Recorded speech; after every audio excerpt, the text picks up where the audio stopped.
এবং আজকের যারা ইহুদি তারা জেনেটিক্যালি এটা প্রুফ করতে পারবে না যে তারা ইব্রাহিম আলাইহিসসালামের সন্তান।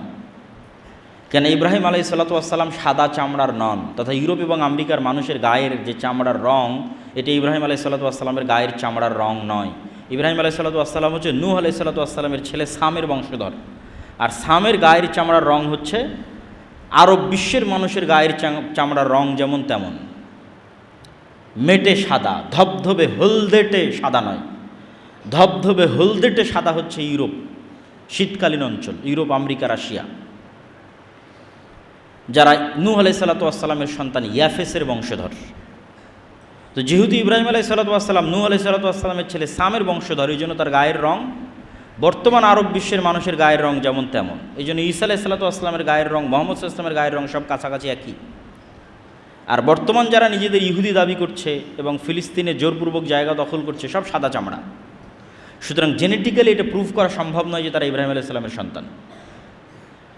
তাহলে ইসহাক আলাইহিসসালামের বংশের 70,000 মানুষ মুসলমান অবস্থায় যুদ্ধ করবে এবং এমন এক শহর বিজয় করবে অস্ত্র ছাড়া। তো কিছু মুহাদ্দিস ব্যাখ্যা করেছেন এটা ইস্তাম্বুল এবং এই যুদ্ধের পরই বিজয় হবে, আর কেউ ব্যাখ্যা করেছেন এটা ইতালি। কেন কিছু জয়ীফ হাদিসে বর্ণিত আছে যে রাসূল সাল্লাল্লাহু আলাইহি ওয়াসাল্লামকে জিজ্ঞেস করা হলো যে মুসলমানরা আগে ইতালির রাজধানী রোম বিজয় করবে না কুস্তুনতুনিয়া বিজয় করবে। রাসূল সাল্লাল্লাহু আলাইহি ওয়াসাল্লাম বললেন আগে কুস্তুনতুনিয়া বিজয় করবে, তারপরে রোম বিজয় করবে। তো ওখান থেকে অনেকেই ব্যাখ্যা নিয়েছেন যে এটি হচ্ছে ইতালির রাজধানী রোম, এবং যুক্তিতে কেন টিকবে, আসলে এত বিশাল যুদ্ধের পর পৃথিবীতে আর মুসলমানদের সামনে দাঁড়ানোর মতো কোনো অস্তিত্বশীল শক্তি নাই, এবং মুসলমানদের এই বিজয় অভিযানের কারণে ইহুদি এবং খ্রিস্টানেরা বিপদগ্রস্ত থাকবে। কেন মুসলমানরা সব বিজয় করে নিয়েছে, মসজিদে আকসা বিজয় করে ফেলেছে, ইউরোপ বিজয় করে ফেলেছে, ভারত বিজয় করে ফেলেছে। এগুলো অনেক হাদিস থেকে একত্রিত করে আমি বলতেছি, এগুলো প্রত্যেকটা কথার পিছনে বিভিন্ন হাদিস আছে। তো যেহেতু মুসলমানদের সামনে আর কোনো বাধাই নাই, সব বিজয় করে ফেলেছে, মসজিদে আকসা, ভারত, ইউরোপ সব বিজয় করেছে, তো ইহুদি খ্রিস্টানেরা তো বিপদে। তো এই জন্য এবার তাদেরকে উদ্ধার করার জন্য, বিশেষ করে ইহুদিদেরকে উদ্ধার করার জন্য দাজ্জালের আগমন হবে, এবং দাজ্জাল মুসলমানদের এই ভয়াবহ বিজয় অভিযানকে থামানোর জন্য শয়তান অদৃশ্য থেকে আওয়াজ দিবে, দাজ্জাল তোমাদের বাড়ি ঘরে প্রবেশ করেছে। এবং মুজাহিদরা তাদের এই বিজয় অভিযান থামিয়ে, কেন এটা পৃথিবীর ইতিহাসের সবচেয়ে ভয়াবহ ঘটনা যে দাজ্জাল বের হয়ে গেছে, শকিং নিউজ, এর চেয়ে ভয়ঙ্কর সংবাদ আর হতে পারে না। এই জন্য বিজয় অভিযান বাদ দিয়ে সব দামেশকে ফিরে আসবে খুঁজতে যে আসলেই দাজ্জাল বের হয়েছে কিনা, কিন্তু ততদিনেও দাজ্জাল বের হয়নি। কিন্তু দামেশকে ফিরে আসতে আসতে অথবা ফিরে আসার পরপরই সত্যি সত্যি দাজ্জাল বের হয়ে যাবে। এবং দাজ্জাল বের হবে যেহেতু এক্সট্রা অর্ডিনারি, ভয়ঙ্কর, অমানবিক এবং অলৌকিক ক্ষমতা নিয়ে, যা মানুষের সাধ্যের মধ্যে নয়, এরকম ভয়াবহ অলৌকিক ক্ষমতা নিয়ে যেহেতু দাজ্জাল আসবে, সেহেতু নিমিষেই যেই মুমিন মুজাহিদরা বিশ্বের প্রায় সকল পরাশক্তিকে পরাজিত করে মুসলমানদের বিজয় নিশ্চিত করেছে, তারা নিমিষেই নিজেদের জন্য পৃথিবীকে সংকুচিত অবস্থায় পাবে, এবং দাজ্জালের ফিতনা মোকাবেলা করার মতো কোনো শক্তি সামর্থ্য তাদের কাছে থাকবে না। এক হাদিসে রাসূল সাল্লাল্লাহু আলাইহি ওয়াসাল্লাম বলছেন, শামের কিছু, ইরাক এবং শামের মধ্যবর্তী অঞ্চল দিয়ে দাজ্জাল যাবে, যাওয়ার সময় কোনো এক শহরে গিয়ে বলবে তোমরা আমার উপর ঈমান আনয়ন করো। তো ওই শহরের মানুষ ঈমান আনয়ন করবে, তখন ধন সম্পদ মৌমাছির চাকের সাথে যেভাবে ছুটে তাদের পিছনে সেভাবে ধন সম্পদ ছুটবে। আর শামের কোনো এক নগরীতে এসে বলবে আমার উপর ঈমান আনয়ন করো, তারা ঈমান আনয়ন করবে না, তখন আসমান এবং জমিন, ফসল উৎপাদন, বৃষ্টি বর্ষণ এমনভাবে বন্ধ করে দিবে যে যেহেতু পরিপূর্ণরূপে বৃষ্টি এবং মাটি দুটোই পানি শূন্য হয়ে গেছে, ফলত এখানে আর ঘাসপালাও খাওয়ার সুযোগ নাই, ঘাস পাতা খাওয়ারও সুযোগ নাই। তখন একটাই সুযোগ, যেটা হাদিসেই বর্ণিত আছে, যে তাদের বাড়িতে রাখা বিভিন্ন কাঠের আসবাবপত্রকে চিবিয়ে চিবিয়ে সেখানকার মধ্যে থেকে রস বের করার চেষ্টা করবে। এত ভয়ঙ্কর দুর্ভিক্ষ দেখা দেবে। তাহলে দাজ্জাল আসার পরে মুমিন এবং মুজাহিদেরা বিপদে পড়ে গেল। তাহলে দাজ্জাল এসে কাদের উদ্ধার করলো? ইহুদি এবং খ্রিস্টানদের উদ্ধার করলো। এবার মুমিন এবং মুসলমান যারা আছে তাদেরকে বিপদ থেকে উদ্ধার করার জন্য ঈসা আলাইহিস সালাম আসবে। দাজ্জালের 40 দিন অতিক্রম হওয়ার যখন শেষ হবে তখন, এবং ঈসা আলাইহিস সালাম আল্লাহর পক্ষ থেকে আরও ব্যাপক অলৌকিক ক্ষমতার সাথে প্রেরিত হবেন, যার অলৌকিক ক্ষমতার বর্ণনা বিভিন্ন হাদিসে এসেছে যে তার নিঃশ্বাসে কাফের মারা যাবে, নিঃশ্বাস যত দূর যাবে কাফের মারা যাবে। দাজ্জালকে হত্যা করতে হবে না, ঈসা আলাইহিস সালামকে দেখলেই লবণের মতো, লবণ যেভাবে পানিতে পড়লে গলে যায় সেভাবে গলে যাবে, কিন্তু তারপরে ঈসা আলাইহিস সালাম তাকে হত্যা করবেন। তো ঈসা আলাইহিস সালামের আগমন এবং দাজ্জালের পৃথিবীতে আগমন, এই দুইটাকে অনেক নাস্তিক, অনেক হাদিস অস্বীকারী বিভিন্ন যুক্তিতে অস্বীকার করতে চায়। তামিম আদ-দারির হাদিসে দাজ্জালের বিশাল দেহের কথা বলা আছে, দাজ্জালকে দ্বীপের মধ্যে দেখতে পাওয়ার কথা বলা আছে। তো এখন তো বিজ্ঞানের যুগ, সারা পৃথিবী মানুষের নিয়ন্ত্রণে, কোথায় দাজ্জাল? আর দাজ্জালের এত বিশাল দেহ কীভাবে হয়, আর কেমনি বা ঈসা আলাইহিস সালাম আসমান থেকে নেমে আসবে? তো এটা বিশ্বাস করা অত কঠিন কিছু নয় যদি মানুষের আগের অতীতের নলেজ থাকে। অতীতের নলেজ কি? আদম আলাইহিস সালামই তো নিজে স্বয়ং আসমান থেকে নেমে এসেছে, তাহলে আসমান থেকে নেমে আসা তো নতুন ঘটনা নয়, তো পুরাতন ঘটনা। মুহাম্মদ সাল্লাল্লাহু আলাইহি সাল্লাম নিজে আসমান সফর করে এসেছে, তাহলে বিশ্বাস অনুযায়ী আসমানে যাওয়া এবং আসমান থেকে আসা পৃথিবীতে কোনো নতুন ঘটনা নয়, পুরাতন ঘটনা। যদি নতুন ঘটনা হতো তাহলে বিশ্বাস করতে কষ্ট হওয়া স্বাভাবিক, পুরাতন ঘটনা বিশ্বাস করতে কেন কষ্ট হবে? আদম আলাইহিস সালামকে নিজে যেখানে হাদিসে বলা হচ্ছে তিনি সিত্তুনা দেরা 60 হাত, সূরা কাহফে 4টা ঘটনা আছে, আসহাবে কাহফের ঘটনা। তা আসহাবে কাহফের ঘটনা থেকে শিক্ষা কি? মানুষ আসহাবে কাহফ ইমান বাঁচাতে যেমন পৃথিবী থেকে ডিসকানেক্ট হয়ে গেছে, মানুষ যদি ইমান ধরে রাখতে চায় দাজ্জালের সময় অথবা তার পূর্ববর্তী ভয়াবহ ফিতনার সময়, তাহলে ওইভাবে পৃথিবী থেকে ডিসকানেক্ট হয়ে যেতে হবে আসহাবে কাহফের মতো।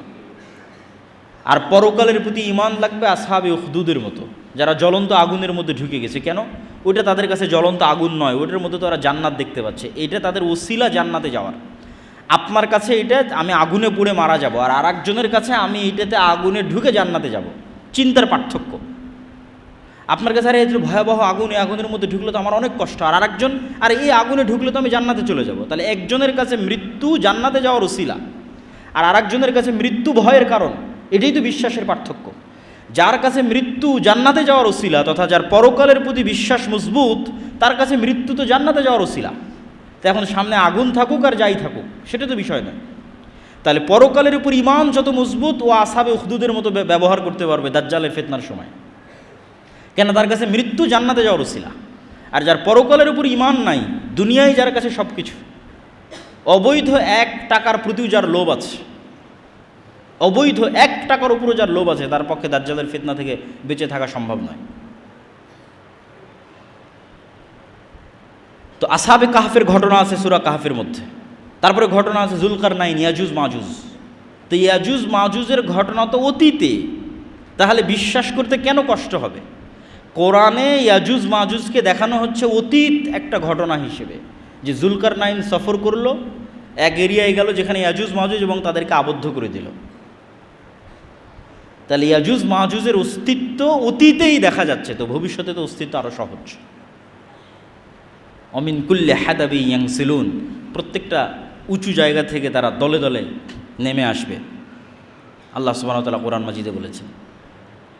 তারপরের আশ্চর্যের ঘটনা হচ্ছে ঈসা আলাইহিস সালাতু ওয়াস সালাম, মূসা আলাইহিস সালাতু ওয়াস সালাম এবং খিজির, এটাও সূরা কাহফের মধ্যে। যে আল্লাহ সুবহানাহু ওয়া তাআলা চাইলে বলতে পারতেন, মুসা উমুক শহরে উমুক গ্রামে আমার একজন বান্দা আছে যে তোমার চেয়ে জ্ঞানী। তা না বলে আল্লাহ বললেন, মাছ নাও, ভাজো, মৃত মাছ নিয়ে সমুদ্রের ধার দিয়ে হাঁটতে থাকো, যেখানে মাছ জীবিত হয়ে যাবে সেখানে পাবা। রহস্যপূর্ণ। এবং খিজির আলাইহিস সালাতু ওয়াস সালাম এমন সব ঘটনা ঘটালেন যেগুলো পৃথিবীর ফিজিক্স অনুযায়ী সম্ভব নয়।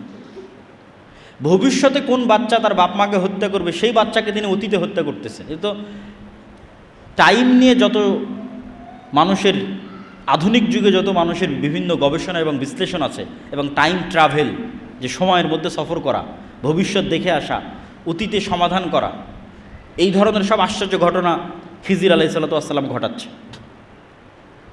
তো খিজির আলাইহিস সালাতু ওয়াস সালাম এই পৃথিবীরও হতে পারেন, অন্য পৃথিবীরও হতে পারেন। তিনি সালামকে চিনতে আশ্চর্য হচ্ছেন সালাম শুনে, যে জান্নাতের সালাম এখানে কীভাবে, কোন মুসা, দুনিয়ার যে নবী মুসা সেই নবী মুসা? হ্যাঁ। তো পুরো ঘটনার অ্যাঙ্গেলগুলো এবং প্রতিটা পয়েন্ট অনেক আশ্চর্যজনক, এবং শেষ পর্যন্ত বিদায়ও আশ্চর্যজনক। তো এই জন্য সূরা কাহফের প্রত্যেকটা ঘটনাই কিয়ামতের পূর্ব মুহূর্তের সাথে কোনো না কোনোভাবে কানেক্টেড আছে। আল্লাহ সুবহানাহু ওয়া তাআলা খিজিরকে যেভাবে অদৃশ্য রেখেছেন অথবা অদৃশ্য রাখতে পেরেছিলেন যদি খিজির মারা গিয়ে থাকে, কেন কোরআন এবং হাদিসে কোনো উল্লেখ নেই যে খিজির মারা গেছেন কিনা, না জীবিত আছেন, আল্লাহু আলাম। তো সেভাবে আল্লাহ দাজ্জালকে অদৃশ্য রাখতে পারেন, সেভাবে আল্লাহ সুবহানাহু ওয়া তাআলা ইয়াজুজ মাজুজকে অদৃশ্য রাখতে পারেন। এই জন্য অনেক কিছুই শিক্ষা আছে সূরা কাহফের মধ্যে। আর সূরা কাহফের মধ্যে সবচেয়ে যেটা ব্যতিক্রম ঘটনা, দুই ভাই বাগানওয়ালা, ওমা আযুন্নু সাআহ, আমি মনে করি না যে কিয়ামত কায়েম হবে। এই জন্য বলেছি ইসলামের সারমর্ম তাওহীদ আর কিয়ামত। সে বিশ্বাস করে না যে কিয়ামত হবে, ওটাকেই আল্লাহ সুবহানাহু ওয়া তাআলা সূরা কাহফের মধ্যে শিরক হিসেবে উল্লেখ করছেন। যে এক ভাই বিশ্বাস করে না কিয়ামত হবে, তখন আরেকজন বলতেছে আমি আল্লাহর সাথে শরীক করা থেকে পরিত্রাণ চাই। তো যাক, সূরা কাহফের উপর আরেকদিন বিস্তারিত আলোচনা করা যাবে। আমরা বক্তব্যের সারমর্ম এবং সংক্ষিপ্ত অবস্থার মধ্যে চলে আসি। তো এই পুরো ঘটনা কিয়ামতের পূর্ব মুহূর্তে সংঘটিত ফিতনাগুলো থেকে আমাদের জন্য শিক্ষা কী? আমাদের জন্য দুইটা শিক্ষা। এক, কবে হবে, কখন হবে, এইটার পিছনে পড়ে থাকা, এইটা কখনো কোরআন এবং হাদিসের দিক নির্দেশনা নয়। কেন দিক নির্দেশনা নয়? প্রত্যেক মানুষের মৃত্যুই তো তার কিয়ামত। তাহলে কখন ঈসা আলাইহিস সালাম আসবে, কখন দাজ্জাল আসবে, কখন ইমাম মাহদি আসবে, এটার আগেই তো আপনার কিয়ামত হয়ে যাচ্ছে, আপনার মৃত্যু। কিয়ামত মানে কি? আপনি পরকালকে দেখবেন। তো মৃত্যুর পরই তো মানুষ পরকালকে দেখে ফেলে। মৃত্যুর মাধ্যমে সে বারজাকি জগতে জাহান্নামও দেখে ফেলে, জান্নাতও দেখে ফেলে। হয় পাখি হিসেবে জান্নাতে উড়ে, আর না হলে তার কবর বরাবর জাহান্নামের দরজা খুলে দেওয়া হয়, তো সব তো দেখেই নিল। ফেরেশতা জিজ্ঞাসাবাদ করে, তো পরকাল তোর দেখাই শেষ। তাহলে কিয়ামত ঘটা পর্যন্ত অপেক্ষা করতে হচ্ছে না তো, ঈসা আলাইহিস সালাম ইমাম মাহদি আসা পর্যন্ত অপেক্ষা করতে হচ্ছে না তো, আপনার মৃত্যুই তো আপনার কিয়ামত। এটা হলো 1 নম্বর পয়েন্ট। 2 নম্বর পয়েন্ট, ইমাম মাহদি আসলে, ঈসা আলাইহিস সালাম আসলে, দাজ্জাল আসলে নতুন কোরআন আসবে নাকি, নতুন নবী আসবে নাকি, নতুন হাদিস তৈরি হবে নাকি? না, নতুন কোরআনও আসবে না, নতুন হাদিসও হবে না।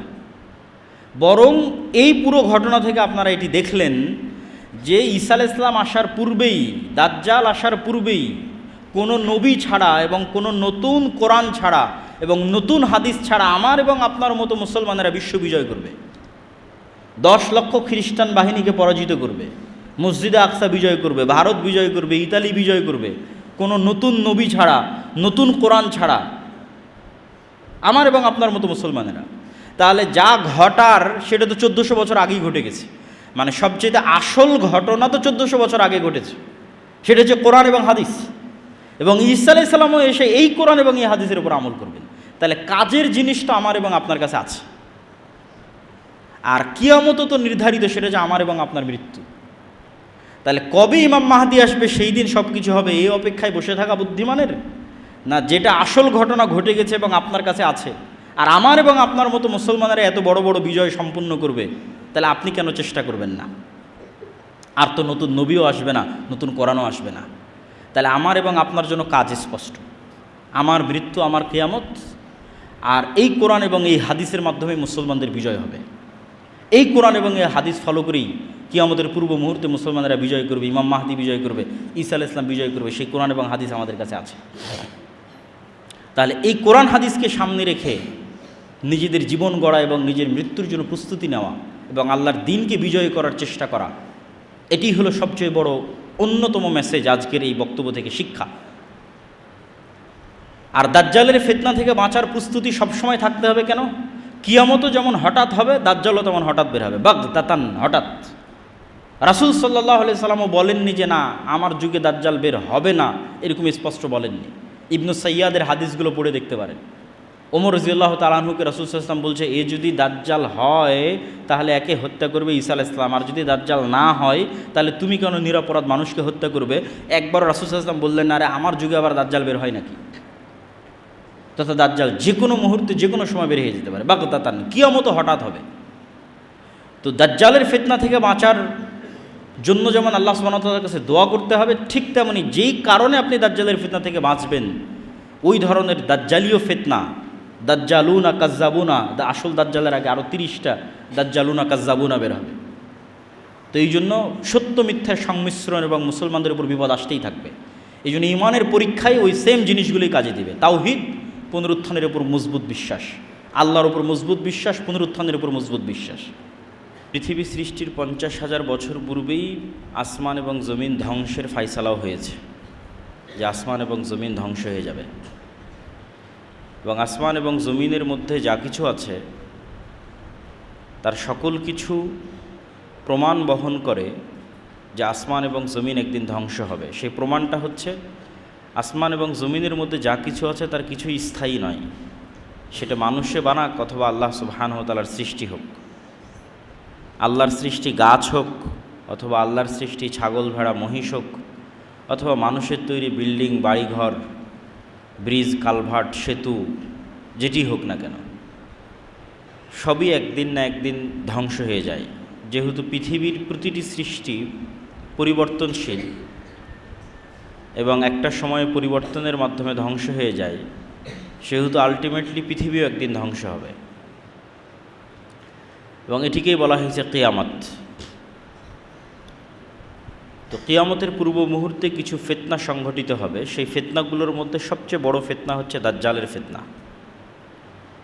দাজ্জালের ফিতনা কেন সবচেয়ে বড় এটি বুঝাও খুবই জরুরি, যে দাজ্জালের ফিতনা কেন সবচেয়ে বড় ফিতনা। আদম আলাইহিসসালাতু ওয়াসসালাম যে ফিতনায় পা দিয়েছিলেন, নূহ আলাইহিসসালাতু ওয়াসসালামের কওম যে ফিতনায় পা দিয়েছিল,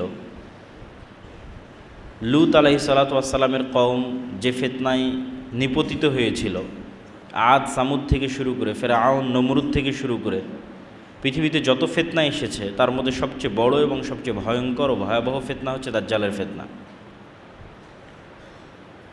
তো দাজ্জালের ফিতনা কেন ভয়াবহ এবং কেন ভয়ঙ্কর এটি বুঝতে হলে আমাদের কোরআনের যেটি মূল সারমর্ম মেসেজ সেটি আগে আমাদের বুঝতে হবে। যে আল্লাহ সুবহানাহু ওয়া তাআলা পবিত্র কোরআনে ঘুরিয়ে ফিরিয়ে মানুষকে দুটি জিনিসই শিখাতে চেয়েছেন। যদি সমগ্র ইসলামের দুটি বাক্যে সারমর্ম করতে বলা হয় অথবা সমগ্র কোরআনের দুটি বাক্যে সারমর্ম করতে বলা হয়, তার প্রথম বাক্য হবে তাওহীদ আর দ্বিতীয় বাক্য হবে পরকাল বা পুনরুত্থান। আল্লাহ সুবহানাহু ওয়া তাআলা পুরো কোরআনে বারবার বিভিন্ন অ্যাঙ্গেলে বিভিন্ন আঙ্গিকে মানুষকে এটি বুঝাতে থেকেছেন যে তোমার ইবাদতের একমাত্র যোগ্য তিনি, যিনি তোমার রব। আর এটি বুঝাতে থেকেছেন এই পৃথিবী শেষ নয়, এটি অস্থায়ী ক্ষণস্থায়ী, এই পৃথিবী ধ্বংস হয়ে যাবে, তোমাদের জন্য অপেক্ষা করছে পুনরুত্থান, চিরস্থায়ী পরকালীন জীবন। এই হলো ইসলাম এবং কোরআনের সারমর্ম। তো প্রথম সারমর্ম যেটি, সেটি হচ্ছে ইলাহ তিনি, যিনি রব। ইবাদতের যোগ্য তিনি, যিনি রব হওয়ার ক্ষমতা রাখেন। যার মধ্যে রব হওয়ার ক্ষমতা নাই সে ইলাহ হওয়ার যোগ্য নয়। তাকে ইবাদত করতে হবে, তাকে সিজদা দিতে হবে, তার কাছে কিছু চাইতে হবে, এই যোগ্যতা পাওয়ার, এই সম্মান পাওয়ার সে হক রাখে না, যে রব হওয়ার যোগ্যতা রাখে না। তাহলে রবকে, এটি আল্লাহ সুবহানাহু ওয়া তাআলা কোরআন মাজিদে বিভিন্ন আঙ্গিকে বিভিন্ন অ্যাঙ্গেলে তুলে ধরতে থেকেছেন যে আমি রব, এই যে আমি এই পারি, এই কারণে আমার ইবাদত করতে হবে। আর তোমরা যত বাতিল ভ্রান্ত ইলাহের ইবাদত করো তারা এগুলো পারে না।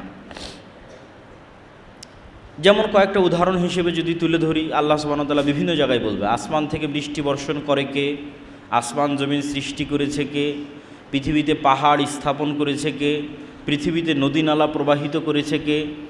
তো এই যে নদী নালা প্রবাহিত করা, পাহাড় স্থাপন করা, বৃষ্টি বর্ষণ করা, আসমান জমিন সৃষ্টি করা, এগুলো রব হওয়ার আলামত, যোগ্যতা, যে এগুলো যে করতে পারে সে ইবাদতের যোগ্য।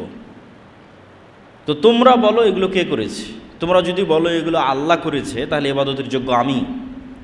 আর তোমাদের বাতিল ইলাহ যারা আছে তাদেরকে জিজ্ঞেস করো তারা এগুলো করতে পারে কিনা।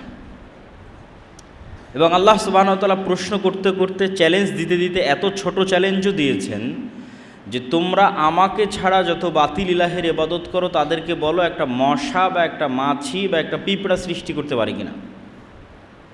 ওয়াহুম ইউখলাকুন, সৃষ্টি করা তো বহুদূরের কথা, ওরা নিজেরাই সৃষ্টি। সেটা ঈসা আলাইহিস সালাম হোক, সেটা ঈসা আলাইহিস সালামের মা মারিয়াম আলাইহিস সালাতু ওয়াস সালাম হোক, সেটা শাহজালাল শাহপরান হোক, সেটা মা কালী মা দুর্গা হোক, সেটা পৃথিবীতে আর যত কিছুর মানুষ ইবাদত করছে যেটিই হোক না কেন, তাদের কারো একটি মশা, একটি মাছি, একটি পিঁপড়া সৃষ্টি করার সমপরিমাণ যোগ্যতা নয়, বরং তারাই সৃষ্টিজীব। তাহলে যার সৃষ্টি করার যোগ্যতা নাই সে রব নয়, যে রব নয় সে ইবাদত পাওয়ার যোগ্য নয়। এই মেসেজে, এই সংবাদে, এই যুক্তিতে কোরআন পরিপূর্ণ হয়ে আছে। আল্লাহ সুবহানাহু ওয়া তাআলা কোরআন মাজিদের আরও বহু জায়গায় বলেছেন যে তোমরা আমাকে ব্যতীত আর যাদের ইবাদত করো তারা একটা খেজুরের বিচির উপরে যে পাতলা আবরণ আছে, এই পাতলা আবরণের সমপরিমাণ মালিক কিনা, যে পৃথিবীর আমি এতটুকুর মালিক যে একটা খেজুরের বিচির উপরের যে পাতলা আবরণ আছে সেটার মালিক। এমনকি আল্লাহ সুবহানাহু ওয়া তাআলা প্রশ্ন ছোট করতে করতে এত ছোট প্রশ্ন করেছেন যে ঠিক আছে, তারা যদি খেজুরের বিচির পাতলা আবরণের মালিকানা দাবি করতে না পারে তাহলে তাদেরকে বলো যে তারা এটা বলুক যে তারা আসমান এবং জমিনের কোনো কিছুর মালিক নয়, এটা মানলাম, কিন্তু আসমান এবং জমিন সৃষ্টিতে আমাকে সহযোগিতা করেছে, আমার হেল্পার ছিল, এটা বলুক। আসমান এবং জমিনের চুল পরিমাণ সরিষা সম পরিমাণের একচ্ছত্র মালিকানা তো দাবি করতে পারছে না, বাদ দিলাম, তাদেরকে বলতে বলো অথবা তোমরা বলো যে আমরা যাদের ইবাদত করি তারা আসমান এবং জমিনের একটা সরিষা সম পরিমাণের মালিক নয়, কিন্তু আল্লাহকে হেল্প করেছিল আসমান জমিন সৃষ্টিতে, আল্লাহর সাথে শরিক ছিল আসমান জমিন এবং মানুষ সৃষ্টিতে।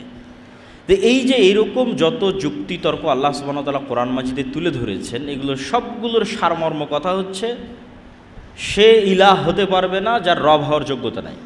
কুল হুয়াল্লাহু আহাদ আল্লাহুস সামাদ লাম ইয়ালিদ ওয়া লাম ইউলাদ, যাকে কেউ জন্ম দেয়নি এবং তিনিও কাউকে জন্ম দেননি, এটা রবের চিহ্ন।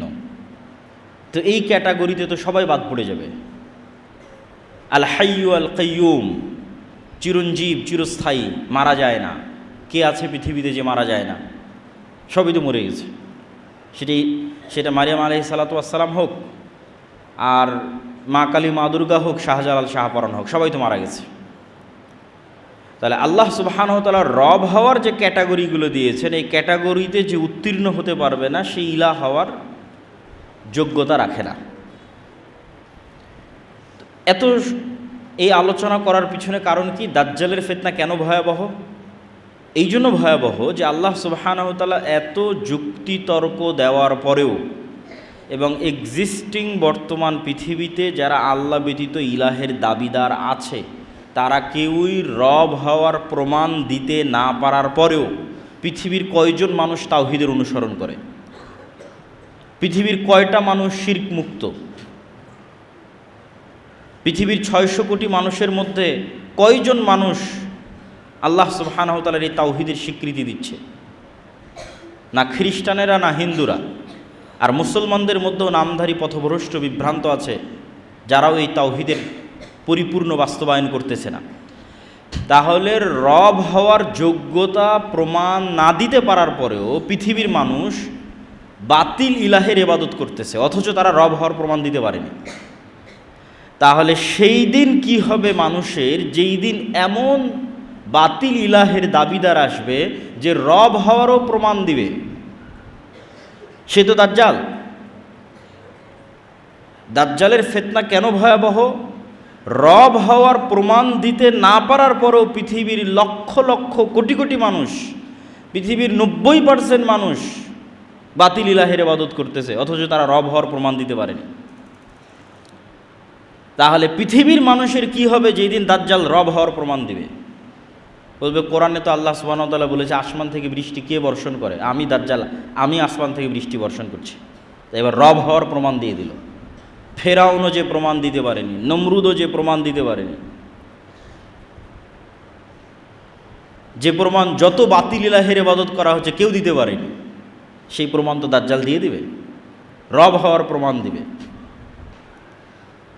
তার আদেশে আসমান বৃষ্টি বর্ষণ করবে, তার আদেশে জমিন ফসল উৎপাদন করবে, এমনকি তার আদেশে আল্লাহ সুবহানাহু ওয়া তাআলার অনুমতিতে মৃতকেও জীবিত করতে পারবে।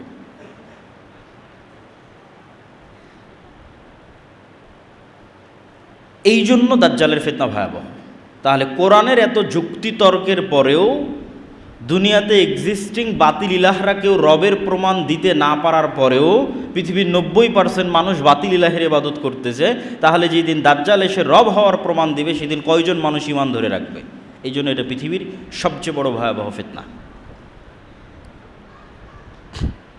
হ্যাঁ, এই ফিতনা থেকে বাঁচতে পারবে কারা? ওই যে দুইটা সারমর্ম বলেছি, ওই দুই সারমর্মের উপরই এই ফিতনা থেকে বাঁচা নির্ভর করে।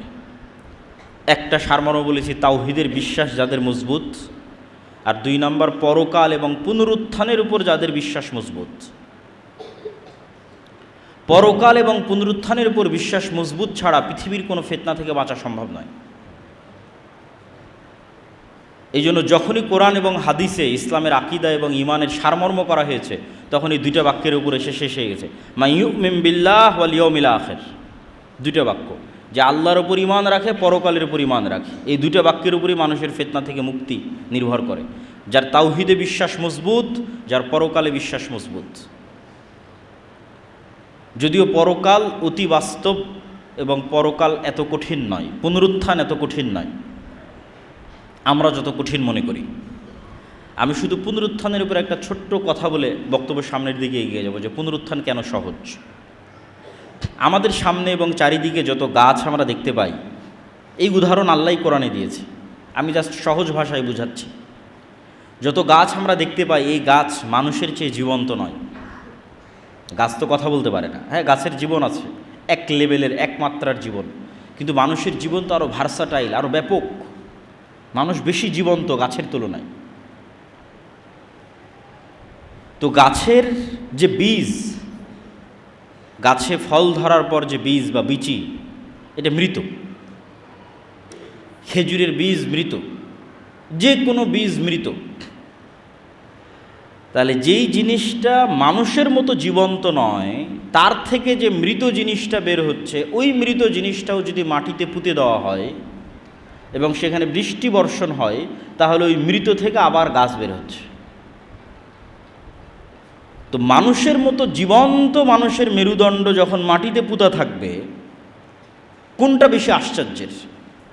বৃষ্টি হওয়ার পর মানুষের মেরুদণ্ড থেকে মানুষ মাটি থেকে বের হয়ে আসবে, এটা বেশি আশ্চর্যের? না গাছের বীজ দানা থেকে আবার আর একটা গাছ বের হচ্ছে, কোনটা বেশি আশ্চর্যের? আমার কাছে গাছের বীজ থেকে আবার আর একটা দানা বের হচ্ছে, এটা বেশি আশ্চর্যের। মানুষ তো অনেক জীবন্ত, গাছ তো এত জীবন্ত নয়, গাছের বীজ তো এত জীবন্ত নয়, মানুষ অনেক জীবন্ত। তাহলে মানুষের মেরুদণ্ড থেকে আবার মানুষ মাটি থেকে বের হয়ে আসবে, এটা কম আশ্চর্যের। এবং এটা আরও কেন কম আশ্চর্যের? মানুষ তার পুরো শরীরে যা কিছু গ্রহণ করে বেঁচে আছে, তার প্রত্যেকটাই তাকে মাটি থেকে গ্রহণ করতে হয়। আমাদের শরীরের মধ্যে ম্যাগনেসিয়াম হোক, ক্যালসিয়াম হোক, ভিটামিন হোক, প্রোটিন হোক, ক্যালোরি হোক, যা দিয়ে আমাদের শরীরে কোষ তৈরি হচ্ছে প্রতিনিয়ত, এবং আমরা জীবন্ত আছি, এই প্রত্যেকটা জিনিস আমাদেরকে মাটি থেকে নিতে হয়। যেমন আমরা কলা খাচ্ছি, এই কলাতে ম্যাগনেসিয়াম এবং ক্যালসিয়াম আমার শরীরের মধ্যে ঢুকতেছে, তো ওই কলা ম্যাগনেসিয়াম ক্যালসিয়াম কোথায় থেকে নিয়েছে? মাটি থেকে নিয়েছে। তাহলে আমার শরীরের মধ্যে যা ভিটামিন, প্রোটিন, ম্যাগনেসিয়াম, ক্যালসিয়াম আছে, তার সব কিছু মাটির মধ্যে আছে। তাহলে আল্লাহ সুবহানাহু ওয়া তাআলা এখন আমার শরীরের মধ্যে যদি কোষ তৈরি করতে পারেন, কালকে এই সেম জিনিস থাকার কারণে কেন মাটির মধ্যে কোষ তৈরি হবে না? কেন হবে না? যেহেতু আমি সবই মাটি থেকে নিচ্ছি, তো সবই মাটি থেকে নেওয়ার পর আমার শরীরের মধ্যে কোষ তৈরি হচ্ছে, এবার আমি যখন মাটিতে চলে যাব, সেখানে ওই সেম জিনিস থাকার পরে ওখানে কেন কোষ তৈরি হবে না? তো 1 সেকেন্ডের ব্যাপার, 1 মিনিটের ব্যাপার আল্লাহ সুবহানাহু ওয়া তাআলার জন্য।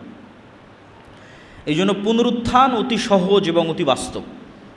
তো যাদের ঈমান পুনরুত্থানের উপর মজবুত থাকবে এবং যাদের ঈমান আল্লাহর তাওহীদের উপর মজবুত থাকবে, তারা পৃথিবীর যে কোনো ফিতনা থেকে মুক্ত থাকতে পারবে, দাজ্জালের ফিতনা থেকেও মুক্ত থাকতে পারবে। তো কিয়ামতের পূর্ব মুহূর্তে যে সংঘটিত ফিতনা সমূহ, এগুলোর যদি সারমর্ম বলি, সারমর্ম বলতে গেলে বলা যায় রাসূলুল্লাহ সাল্লাল্লাহু আলাইহি ওয়াসাল্লামের একটা হাদিস, যে উদুদ সিত্তাম বাইনি ওয়া বাইনা ইয়াদাই সাআহ, তোমরা আমার মধ্যে এবং কিয়ামতের মধ্যে 6টা জিনিসকে গণনা করে রাখো। 1 নম্বর হচ্ছে মাউতি, আমার মৃত্যু। রাসূল সাল্লাল্লাহু আলাইহি ওয়াসাল্লামের প্রেরিত হওয়াই পৃথিবীর সবচেয়ে বড় কিয়ামতের আলামত। কেন আগে যত নবী চলে গেছে, সব নবীর পর মানুষ আর এক নবীর অপেক্ষা করেছে। মুহাম্মদ সাল্লাল্লাহু আলাইহি ওয়াসাল্লাম যেহেতু শেষ নবী, সেহেতু আর দ্বিতীয় কোনো নবীর অপেক্ষা নেই, এখন অপেক্ষা শুধু কিয়ামতের। অতএব কিয়ামতের সবচেয়ে বড় আলামত অতিক্রম হওয়া 1400 বছর পার হয়ে গেছে, সেটা হচ্ছে মুহাম্মদ সাল্লাল্লাহু আলাইহি ওয়াসাল্লামের পৃথিবীতে প্রেরিত হওয়া এবং তার মৃত্যু। তারপর রাসূল সাল্লাল্লাহু আলাইহি ওয়াসাল্লাম বললেন মসজিদে আকসার বিজয়, তারপর বললেন ভয়ঙ্কর মহামারী, যে মহামারীতে পৃথিবীর মানুষ মৃত্যুবরণ করে প্রায় শেষ হয়ে যাওয়ার মতো হয়ে যাবে, নাই বরাবর হয়ে যাবে। তারপর রাসূল সাল্লাল্লাহু আলাইহি ওয়াসাল্লাম বলেন, এমন ধন সম্পদের আধিক্য যে মানুষের কাছে 100 দিরহাম এবং 100 দিনার অনেক কম মনে হবে। তারপরে বললেন, ফিতনাতুন, এমন এক ফিতনা যেই ফিতনা থেকে আরবের কোনো ঘর মুক্ত থাকবে না। লা ইয়াবকা মিনহু বাইতুম মিনাল আরব, আরবের কোনো ঘর এই ফিতনা থেকে মুক্ত থাকবে না। ফিতনা শব্দটি কোরআন এবং হাদিসে যখনই ব্যবহৃত হয়েছে, বেশিরভাগ ক্ষেত্রে মারামারি, গণ্ডগোল, কাটাকাটি, যুদ্ধ ইত্যাদির ক্ষেত্রে ব্যবহৃত হয়েছে। ফলত এটিই বেশি সঠিক অর্থ যে এমন ফিতনা মানে এমন ভয়ঙ্কর যুদ্ধ, যে যুদ্ধে আরবের প্রত্যেকটা ঘর অংশগ্রহণ করবে। তারপর রাসূল সাল্লাল্লাহু আলাইহি ওয়াসাল্লাম বলেন, হুদনাতুন বাইনাকুম ওয়া বাইনার রোম, একটা চুক্তি হবে যে চুক্তি তোমাদের এবং রোমানদের মধ্যে হবে। রোমান কারা, এটা নিয়ে অনেক মতভেদ আছে। আজকের ইউরোপ রোমান, না আজকের রাশিয়া রোমান, না আজকের আমেরিকা রোমান, কিন্তু মতভেদ থাকলেও এতটুকু নিশ্চিত যে খ্রিস্টানদের সাথে মুসলমানদের একটা চুক্তি হবে। সেটা আমেরিকার খ্রিস্টান, না ইউরোপের খ্রিস্টান, না রাশিয়ার খ্রিস্টান, সেটা মতভেদ থাকতে পারে। যুগের পরিবর্তনে মানুষ এই হাদিসকে এক একভাবে বুঝতে পারে। আজ থেকে 500 বছর আগে একভাবে বুঝতো, যখন ক্রুসেডারদের সাথে যুদ্ধ হতো তখন একভাবে বুঝতো, তখন তো মনে করতো যে এই হাদিস বাস্তবায়ন হয়েই গেছে। আর এখন হয়তো আমরা আর একভাবে বুঝতেছি। তো খ্রিস্টানদের সাথে মুসলমানদের একটা চুক্তি হবে, তথা আরবের ভয়ঙ্কর গৃহযুদ্ধের ধারাবাহিকতায় খ্রিস্টানদের সাথে মুসলমানদের একটা চুক্তি হবে, যে এই চুক্তির ভিত্তিতে তারা তৃতীয় কোনো শক্তির বিরুদ্ধে যুদ্ধ করবে, এবং সেই তৃতীয় শক্তির বিরুদ্ধে যুদ্ধে ওই তৃতীয় শক্তি পরাজিত হবে। সেই তৃতীয় শক্তি কারা তা কোরআন এবং হাদিসে উল্লেখ নাই। সেই তৃতীয় শক্তি ইহুদিরা, সেই তৃতীয় শক্তি হিন্দুরা, সেই তৃতীয় শক্তি চায়নার মতো যারা বুদ্ধিস্ট, তারা, আল্লাহু আলাম। তৃতীয় শক্তির বিরুদ্ধে বিজয়ী হওয়ার পর খ্রিস্টানদের একজন মানুষ ক্রুশকে উঁচিয়ে ধরে বলবে, ক্রুশের বিজয় হোক। তখন আর এক মুসলিম উঠে সেটাকে ভেঙে দিবে অথবা ওই ব্যক্তিকে হত্যা করবে। তখন খ্রিস্টান এবং মুসলমানরা মুখোমুখি দাঁড়াবে, আর এটি পৃথিবীর ইতিহাসের সবচেয়ে বড় যুদ্ধ, তথা পৃথিবীর ইতিহাসের সবচেয়ে বড় যুদ্ধ হবে খ্রিস্টান আর মুসলমানদের মধ্যে, যেটার নাম মালহামা, যেটা বাইবেলে এবং অন্যান্য ধর্মগ্রন্থে আর্মাগেড্ডন নামে বলা হয়েছে। এবং পৃথিবীর সব ধর্মের মানুষ একজন মাসিহের অপেক্ষা করতেছে। মাসিহ মানে উদ্ধারকারী, বিপদ থেকে উদ্ধারকারী। মাসিহাদ দাজ্জালও বিপদ থেকে উদ্ধারকারী, ঈসা মাসিহও বিপদ থেকে উদ্ধারকারী, এবং দুইজনের নামেই মাসিহ লাগানো আছে। ঈসা মাসিহ এবং মাসিহাদ দাজ্জাল, কোরআন এবং হাদিসে এই দুইজনের নামে মাসিহ লাগানো আছে। বিপদ থেকে উদ্ধারকারী, একজন মিথ্যা বিপদ থেকে উদ্ধারকারী, আর একজন সত্য বিপদ থেকে উদ্ধারকারী। এই জন্য ইহুদি হোক, খ্রিস্টান হোক, মুসলমান হোক, সবাই কিয়ামতের পূর্ব মুহূর্তে একজন মাসিহের অপেক্ষায়। এবং এই মাসিহকে এবং এই মাসিহাদ দাজ্জালকে খ্রিস্টান এবং ইহুদি ধর্মে অ্যান্টিক্রাইস্ট হিসেবে নামকরণ করা হয়েছে। তো পৃথিবীর ইতিহাসের সবচেয়ে ভয়াবহ যুদ্ধ হবে মুসলমান এবং খ্রিস্টানদের মধ্যে, যেখানে রাসূল সাল্লাল্লাহু আলাইহি ওয়াসাল্লামের হাদিস অনুযায়ী 9,60,000 তথা প্রায় 10 লক্ষের কাছাকাছি সেনাবাহিনী একত্রিত হবে খ্রিস্টানদের। আর মুসলমানদের পক্ষ থেকে সিরিয়া এবং মদিনার তৎকালীন বিশ্বের সবচেয়ে আল্লাহওয়ালা তাকওয়াবান পরহেজগার মানুষেরা মদিনা থেকে বেরিয়ে আসবে। আর সিরিয়া এবং মদিনার মুজাহিদরা জোটবদ্ধ অবস্থায় খ্রিস্টানদের বিরুদ্ধে যুদ্ধ অবতীর্ণ হবে। রাসূল সাল্লাল্লাহু আলাইহি ওয়াসাল্লাম যে জায়গাগুলোর কথা বলেছেন এগুলো হচ্ছে বর্তমান সিরিয়া এবং তুরস্কের সীমান্তবর্তী অঞ্চল, আমাক এবং দাবেক। তুরস্ক এবং সিরিয়ার সীমান্তবর্তী অঞ্চলে এই যুদ্ধ হবে, এবং হাদিসের বিভিন্ন সূত্র অনুযায়ী এই যুদ্ধ 4 দিন চলবে। এবং এই যুদ্ধ এত ভয়াবহ হবে যে আকাশে যদি 1 মাস পাখি উড়ে তাহলে লাশের সারি শেষ করতে পারবে না, এবং কোথাও নিরাপদ জায়গা না পাওয়ায় উড়ন্ত অবস্থাতেই মরে পড়ে যাবে লাশের দুর্গন্ধের কারণে। এবং কোনো বংশে 100 জন মানুষ থাকলে 99 জন মারা যাবে, গনিমতের মালে কেউ সন্তুষ্ট হবে না, কেননা কেউ উত্তরসূরি নাই, উত্তরাধিকারী নাই। এগুলো হাদিসের বিভিন্ন রেওয়ায়েতে এসেছে। তো এই যুদ্ধে যখন মুসলমানেরা বিজয়ী হবে তখন পৃথিবীতে মুসলমানদের সামনে দাঁড়ানোর মতো আর কোনো শক্তি অবশিষ্ট থাকবে না, কেন খ্রিস্টানদের সর্বোচ্চ শক্তির বহিঃপ্রকাশ এই যুদ্ধে তারা করে ফেলেছে, 10 লক্ষ। ফলত মুসলমানদের সামনে দাঁড়াবে এরকম আর কোনো সেনাবাহিনী তখন পৃথিবীতে অস্তিত্বমান নাই। তো মুসলমানদের এই বিজয় অভিযান কিছু বর্ণনা অনুযায়ী তুরস্কের রাজধানী ইস্তাম্বুল, কিছু বর্ণনা অনুযায়ী ইতালির রাজধানী রোম পর্যন্ত পৌঁছে যাবে, ধারাবাহিক বিজয় অভিযান। এবং তার মধ্যে একটা শহর মুসলমানেরা বিজয় করবে অস্ত্র ছাড়াই, জানিবুম মিনহাল বার ওয়া জানিবুম মিনহাল বাহার, এমন এক শহর যার একদিকে সমুদ্র এবং একদিকে সমতল। ততদিন পর্যন্ত কিয়ামত হবে না, লা তাকুমুস সাআহ, ততদিন পর্যন্ত কিয়ামত হবে না যতদিন না বানু ইসহাকের 70,000 মানুষ এখানে যুদ্ধ না করেছে। বানু ইসহাক মানে বানু ইসরাইল।